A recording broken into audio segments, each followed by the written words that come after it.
Can I have one day? Can I have one normal day supporting this club? Just one. I just want one day to myself. Just one day of normality, of peace, of tranquility. One day.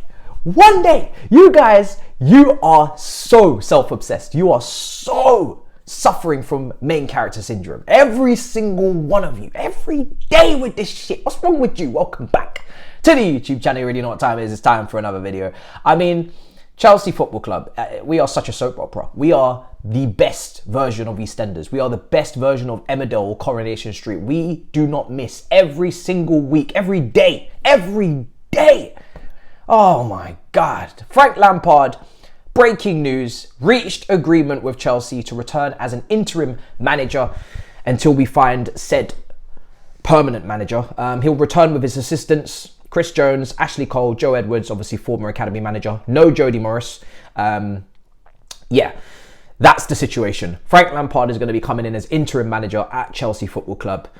What in the hell is going on? If you would have told me, if you would have sat me down and told me, and I'm saying no alcohol, no drugs, just everybody having a glass of water, still water, tap water in fact, you know, humbler. Let's keep it humble.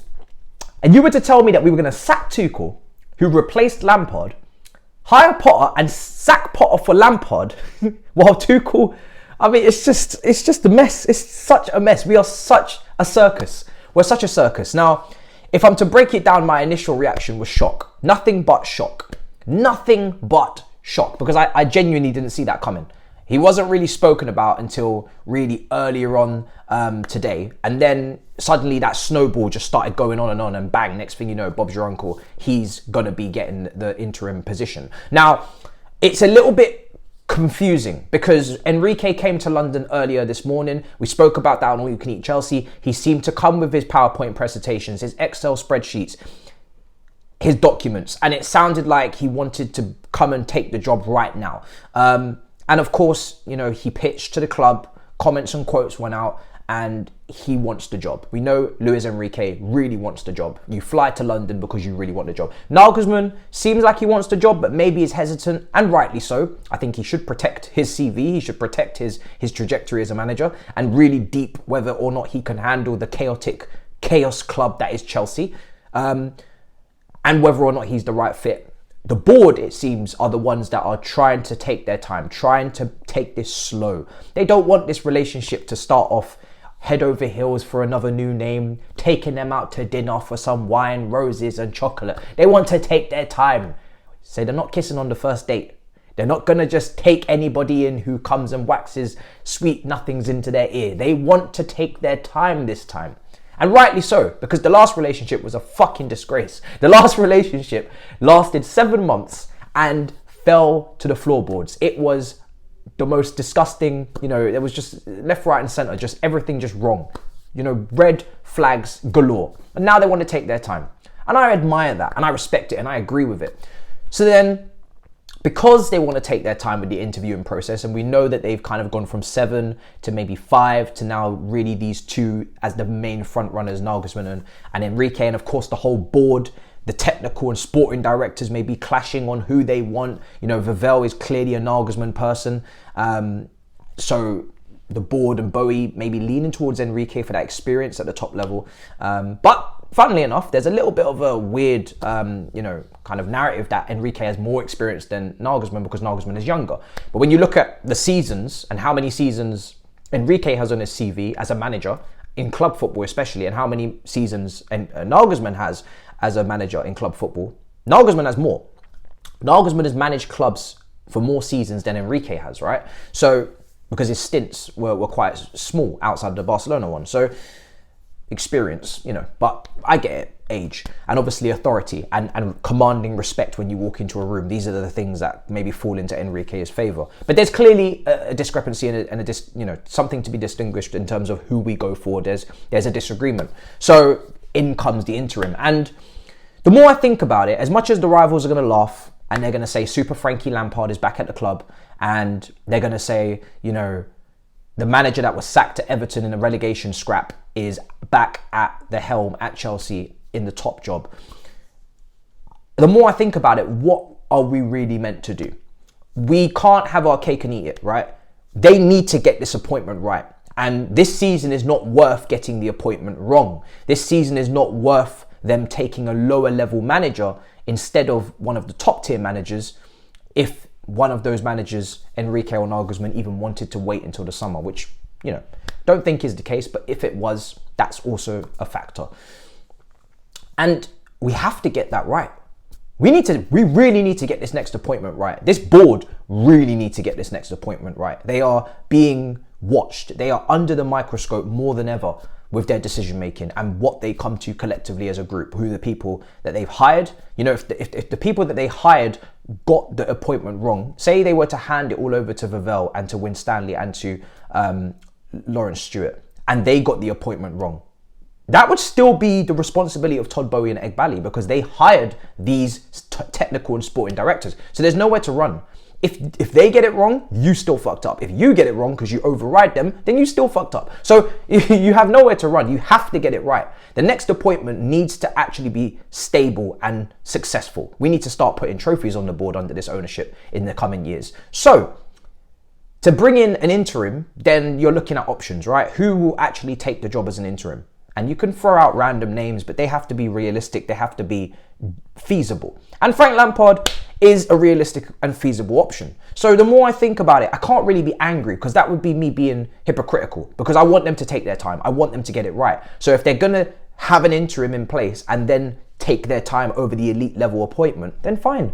Then fine. Now, there are downsides to appointing Lampard as interim. There are some, maybe a few positives, but there's definitely downsides. The downside is that I give us very little hope against Real Madrid next week.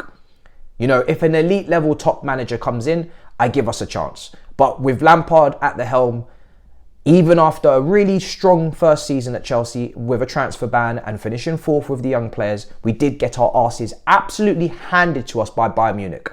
I think it was 7-1, 7-2 on aggregate, 7-1. So there's that. Now, this squad is obviously much better. And I can dream, and you can dream, and we can all dream until the cows come home. But the reality of the situation is that Real Madrid have just spanked Barcelona 4-0 at Camp Nou. They scored 6 goals at the weekend before that. They're probably potentially going to rest against Villarreal at the weekend, because they have 12-point deficit to Barcelona in the league, and they have that game in the Bernabeu coming up next Wednesday against us, this time next week.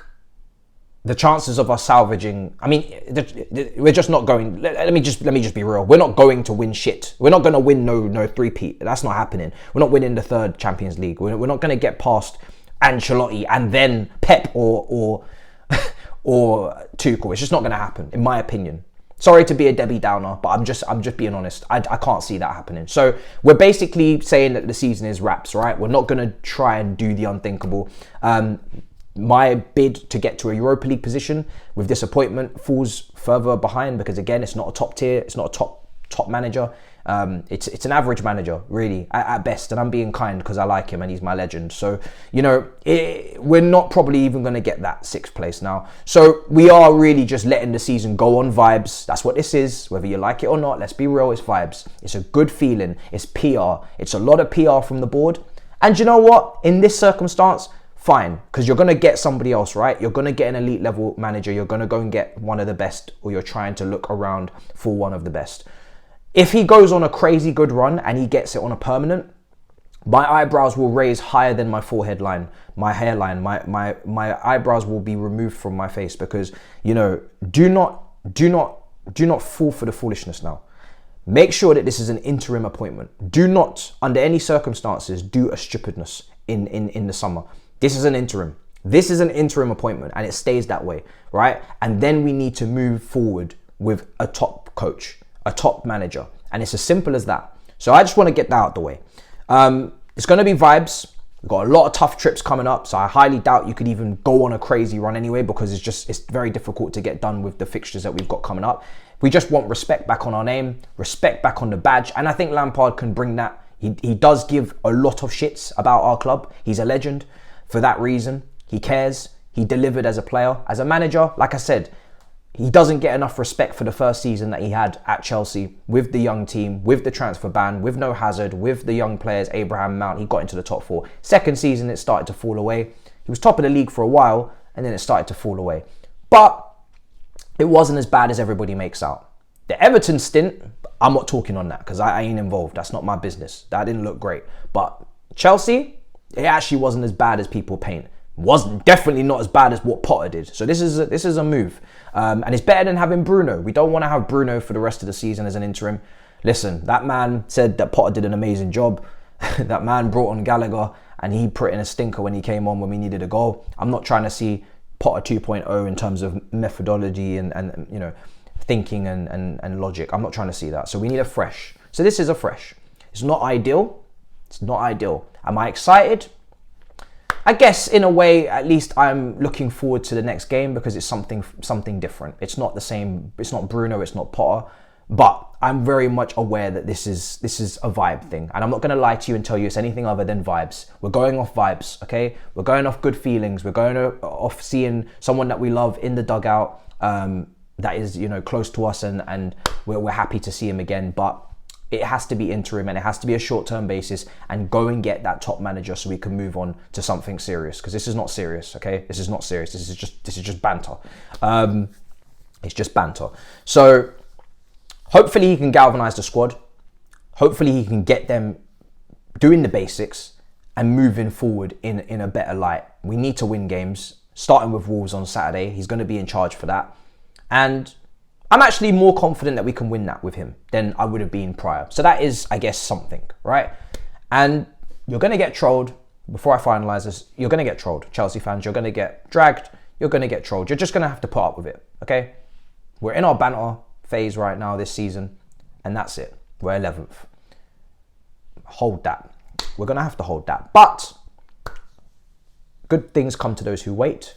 We will appoint someone of the level of the club from a managerial standpoint, and until then it's vibes and it's Lampard and it's nice to see him and happy, but it's not something that we stick to for long term. So we just keep it moving. The season is what it is. I don't expect anything. There's no expectations. He comes in with very little pressure, can't really do any worse than we're doing, and we see what happens. We take it game by game. There's going to be a lot of winners in the squad with Lampard coming back. I think you already know some of the names. I'll get into that in another video. There's going to be some losers. There's actually going to be some losers as well, but I'll talk about that in another video. Till then, big up your damn selves, smash up the likes. In a bit, people. Peace.